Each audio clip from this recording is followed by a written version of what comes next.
Welcome है आप सभी का आपके अपने YouTube channel SK fire and safety में। दोस्तों, आज जो वैकेंसी लेकर आया हूं यह है बैंक की वैकेंसी, जो कि है UBI bank, union bank of India. तो थोड़ी सी हम बात करेंगे यूनियन बैंक ऑफ इंडिया में। तो union bank of India banking sector के अंतर्गत एक बहुत ही अच्छा बैंक है, जो कि अपने सारे फीचर्स को मेंटेन करते हुए कस्टमर का हमेशा ध्यान रखती है। तो यहाँ पर जो वैकेंसी निकलकर सामने आई है वो है फायर ऑफिसर्स की वैकेंसी, जो कि एमएमजीएस स्केल ग्रेड 3 और ग्रेड 2 के लिए है। तो अभी हम लोग बात करेंगे कि एमएमजीएस स्केल ग्रेड 3 और ग्रेड 2 में क्या रैंक्स होते हैं। तो देखिए दोस्तों, ये एमएमजीएस जो होता है ये मिडिल मैनेजमेंट ग्रेड स्केल होता है, जिसे कि एमएमजीएस हम लोग बोलते हैं। तो मिडिल मैनेजमेंट ग्रेड स्केल में जो ग्रेड 2 है वो है मैनेजर की पोस्ट, और जो ग्रेड 3 है वो है सीनियर मैनेजर की पोस्ट। तो हम लोग बात करेंगे यहाँ पर। तो पोस्ट देखिए, एमएमजीएस स्केल ग्रेड 3 और ग्रेड 2। तो ये हो गया आपका एमएमजीएस ग्रेड स्केल 3 सीनियर मैनेजर, ठीक है। और एमएमजीएस ग्रेड 2 जो है वो है मैनेजर। तो अब हम लोग बात करेंगे इसके पोस्ट कोड की।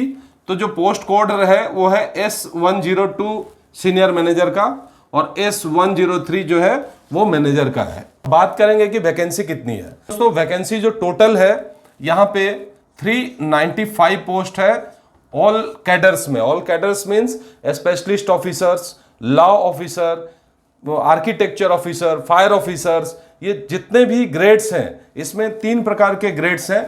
ये तो एमएमजीएस है, इसके बाद एसएमजीएस है, सीनियर मैनेजमेंट ग्रेड स्केल, और टीजीएस है। टीजीएस मतलब टॉप एग्जीक्यूटिव ग्रेड स्केल। तो अब यहां पे थोड़ा सा हम लोग नॉलेज के लिए बात करेंगे। तो जो 2-3 लेवल है, अप टू 3 लेवल, वो होते हैं एमएमजीएस, ठीक है ना। और जो होते हैं 4 और 5, जो 4-5 स्केल के होते हैं वो होते हैं एसएमजीएस, यानी सीनियर मैनेजमेंट ग्रेड स्केल के होते हैं। और इसके ऊपर होते हैं ग्रेड 6, जो कि TGS, top executive grade scale के होते हैं। और इनकी सैलरी में अच्छा खासा डिफरेंस होता है।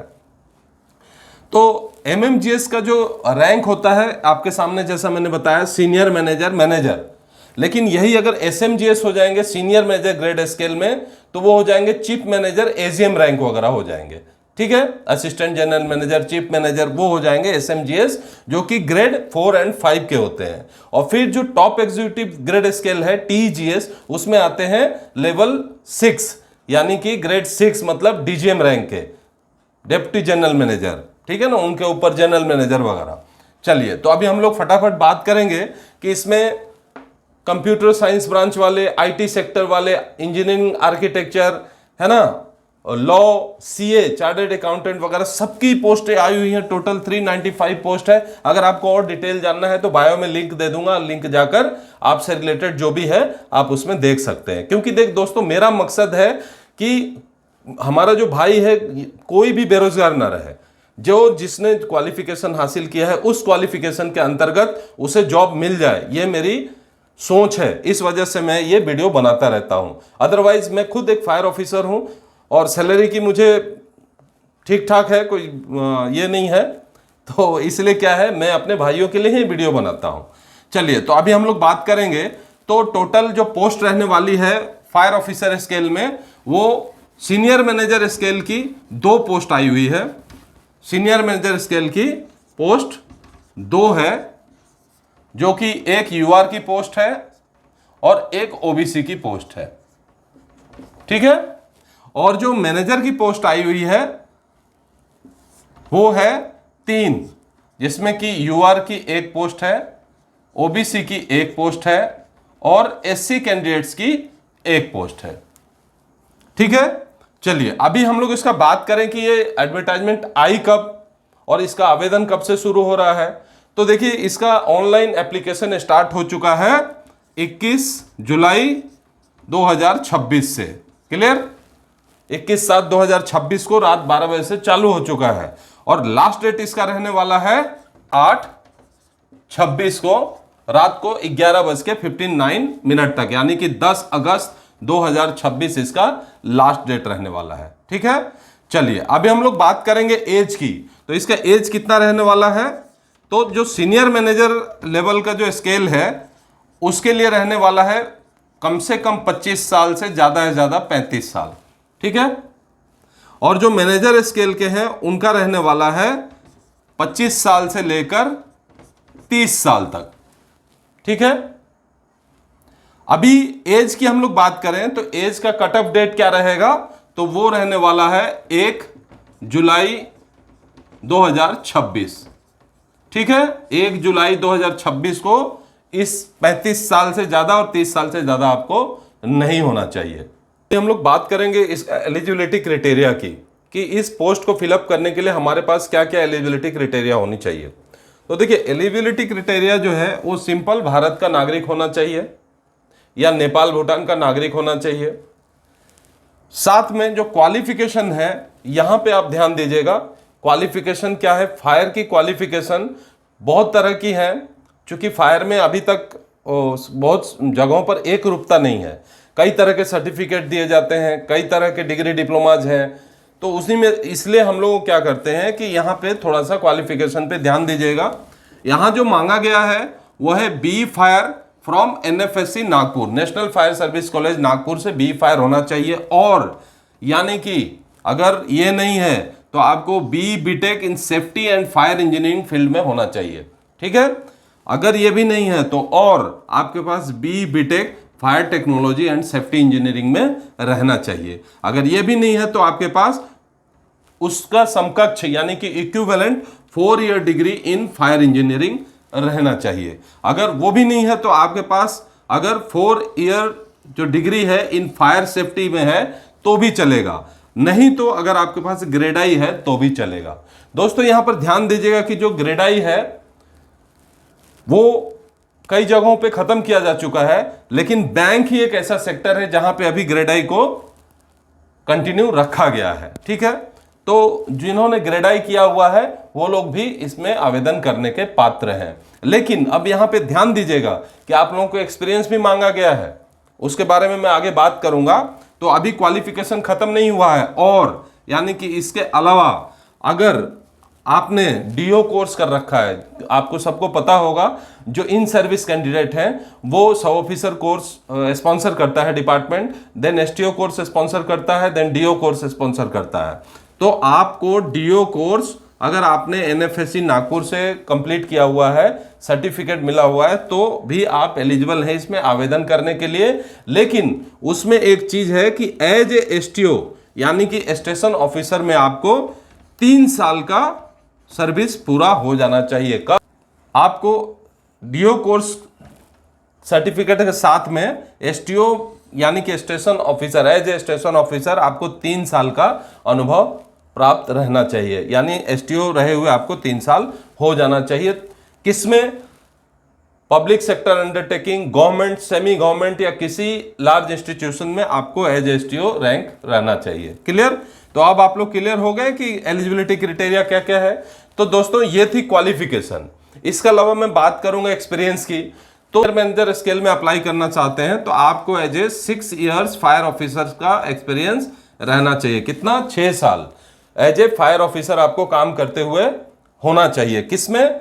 न किसी भी कारपोरेशन में, गवर्नमेंट, सेमी गवर्नमेंट, ठीक है, इस प्रकार के पीएसयू, पब्लिक सेक्टर अंडरटेकिंग या कारपोरेट ऑफिस, इस प्रकार में आपको फायर ऑफिसर में काम किया हुआ 6 इयर्स कंप्लीट होना चाहिए। और अगर आप मैनेजर रैंक में अप्लाई कर रहे हैं तो आपको 3 साल का अनुभव, यानी कि 3 साल आपको एज ए फायर ऑफिसर में काम किया हुआ कंप्लीट होना चाहिए। क्लियर? चलिए, तो ये एलिजिबिलिटी क्राइटेरिया हो गई। अब हम लोग बात करेंगे इसके सैलरी की। सैलरी क्या रहने वाली है, क्योंकि घूम फिर कर जो बात है वो सैलरी पे ही आ जाती है। तो देखिए बैंकिंग सेक्टर में जो फायर ऑफिसर्स की सैलरी बहुत ही हैंडसम रहती है, बहुत ही अच्छी सैलरी रहती है। इसके अलावा आपको सुविधाएं भी बहुत अच्छी मिलती हैं। तो देखिए जो सीनियर मैनेजर एमएमजीएस यानी कि मिडिल मैनेजमेंट ग्रेड स्केल है 3 का, उसमें आपको 85,920 रुपया ज्वाइनिंग करते हैं आपकी बेसिक रहने वाली है। और मैनेजर एमएमजीएस 2 स्केल में आपको 64,820 रुपये आपकी बेसिक पे रहने वाली है। अगर हम सीटीसी की बात करें तो सीनियर मैनेजर की सीटीसी जाने वाली है 25 लाख रुपए तक और मैनेजर की सीटीसी जाने वाली है 21 लाख रुपए तक। अब सवाल यह है कि ये घट बढ़ भी सकता है, यानी ये 25 लाख 28 लाख भी हो सकता है और ये 21 लाख 25 लाख भी हो सकता है। कब? डिपेंड करता है आप किस जगह पे आपकी पोस्टिंग है, आपको अदर अलाउंसेस कितने मिलते हैं, और कई जगहों पे कुछ खास तरह के अलाउंसेस होते हैं, अगर वो आपके साथ जुड़ जाते हैं तो बढ़ जाएगा आपका सीटीसी। ठीक है, तो लेकिन जो अमूमन हम मान के चलते हैं वो सीनियर मैनेजर MMGS 3 स्केल की जो सीटीसी है वो 25 लाख और मैनेजर MMGS 2 स्केल की है 21 लाख। ठीक है, तो सैलरी बहुत ही अच्छी रहने वाली है। इसके अलावा आपको जो है क्वार्टर की सुविधा, मेडिकल सुविधा, सभी बहुत तरह की इसमें और भी सुविधाएं मिलने वाली हैं। तो इसमें और भी आप जानकारी अगर आपको ज़्यादा चाहिए किस प्रकार है क्या है, तो आप बायो पे लिंक दे दिया हूं, लिंक में जाकर पूरा देख सकते हैं। चलिए अभी हम लोग बात करेंगे एज की। ठीक है, तो एज इसका रहने वाला है सीनियर मैनेजर का जो है, जैसा कि मैंने पहले बता दिया लेकिन अभी इस बार फिर से बता रहा हूं कि इसमें छूट भी है। तो सीनियर मैनेजर स्केल में आपको 25 साल से 35 साल एज होना चाहिए, मैनेजर में 25 से 30 साल। इसके साथ आपको एज रिलैक्सेशन भी है। जो SC ST कैंडिडेट अप्लाई करेंगे उनको 5 साल का छूट है, OBC को 3 साल का छूट है, और एक्स सर्विसमैन जिन्होंने 5 साल की नौकरी करके बॉन्ड के द्वारा रेजिग्नेशन दिया हुआ उनको 5 साल की छूट है। ठीक है, चलिए बात हो गई एज की। अब हम लोग बात करेंगे इसका सेंटर। तो देखिए सेंटर जैसा कि स्क्रीन पे ये मैंने दिया हुआ है, ऑल इंडिया इसका सेंटर रहने वाला है। तो आप अप्लाई करते समय चूज कर लें कि आपके पास सेंटर कौन सा है, उस हिसाब से आप इसमें आवेदन कर दें। ठीक है, तो सेंटर को आप देखिए, पॉज करके आराम से देख सकते हैं। अभी हम लोग बात करते हैं फीस की। फीस कितने लगने वाली है? UR EWS और OBC, ठीक है ना, उनको लगने वाले हैं 1180 रुपये। SC ST एंड PWBD को लगने वाले हैं 177 रुपये। ठीक है, और ये इंक्लूसिव GST है। ठीक है ना। चलिए अभी हम लोग बात करेंगे कि ये सब देखते हुए क्वालिफिकेशन जो है ना, क्वालिफिकेशन ये आपका 10 अगस्त 2025 जो कि इसकी लास्ट डेट है, उस समय आपका कट ऑफ रहेगा क्वालिफिकेशन का, यानी कि 10 अगस्त से पहले आपका क्वालिफिकेशन कंप्लीट हो जाना चाहिए। एक बहुत ही इंपॉर्टेंट बात है, इस चीज को आप ध्यान रखिएगा। ठीक है, चलिए अभी हम लोग बात करेंगे इसका सिलेक्शन प्रोसेस का। सिलेक्शन प्रोसेस है इसका जो ग्रेड 3 और 2 इन लोगों का रहने वाला है group discussion.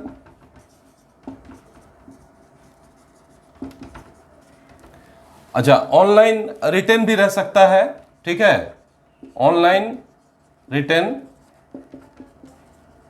Group discussion and PI यानी कि पर्सनल इंटरव्यू। देखिए यहां पे जो बैंकिंग सेक्टर है कई बातों पे डिपेंड करता है। आपका कैंडिडेट्स जितने आवेदन किए हैं कितनी संख्या है, अगर कैंडिडेट्स की संख्या कम है तो ओनली PI में ही आपका सिलेक्शन हो जाएगा, और अगर कैंडिडेट्स की संख्या ज्यादा है तो आपका ऑनलाइन रिटेन टेस्ट भी कराएंगे और PI भी कराएंगे। अगर कैंडिडेट्स और ज्यादा है तो आपका ग्रुप डिस्कशन भी कर लेंगे, ऑनलाइन रिटेन भी कर लेंगे और PI भी करवा लेंगे। तो डिपेंड करता है बैंकिंग सेक्टर के जो अथॉरिटी हैं उनके सूझबूझ पे, उनके पावर पे, कि भाई कैंडिडेट्स की रिक्वायरमेंट कितनी आई है और किस प्रकार से उनको टेस्ट लेना है, तो वो अथॉरिटी का लास्ट में डिसीजन होगा। ठीक है, तो इसका सिलेक्शन प्रोसेस कभी भी कैंसिल हो सकता है कि चलो रिटन टेस्ट ना लें, सिर्फ PI ले लें, सिर्फ ग्रुप डिस्कशन ले, बाकी कुछ ना ले। ये टोटली जो है बैंकिंग सेक्टर के उनके ऊपर डिपेंड करता है। अब यहाँ पे बात करूंगा कि अप्लाई कैसे करना है। तो दोस्तों अप्लाई करने के लिए जो पूरा प्रोसेस है वो ऑनलाइन रहने वाला है, जिसे कि आप www.unionbankofindia.co.in इस पे जाकर आप ऑनलाइन आवेदन कर सकते हैं। क्लियर। तो देखिए फायर ऑफिसर की एक बहुत अच्छी वैकेंसी है, और मेरा ये मानना है कि जो भी एक्सपीरियंस होल्डर लोग हैं, क्योंकि सैलरी इसमें बहुत अच्छी है, तो आप इसमें आवेदन कर सकते हैं।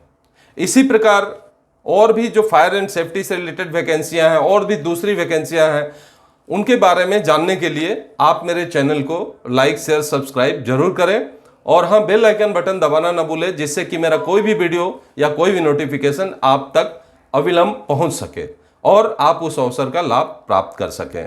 दोस्तों, मेरे चैनल पे रोजगार समाचार जो कि साप्ताहिक है, इंग्लिश में और हिंदी में दोनों में मैं अपलोड कर देता हूं, क्योंकि मेरा टारगेट ही यही है कि आपके नज़र के सामने से जो आपकी क्वालिफिकेशन है उस लेवल की कोई भी पोस्ट वंचित ना रह जाए और आप उसको आवेदन करने से वंचित ना रह जाए। तो इसी के साथ मैं उम्मीद करता हूं कि आप मुझसे जुड़ेंगे और आपका प्यार इसी प्रकार मिलता रहेगा तो मेरा भी मोरल अप रहेगा। वीडियो देखने के लिए धन्यवाद। जय हिंद, वंदे मातरम।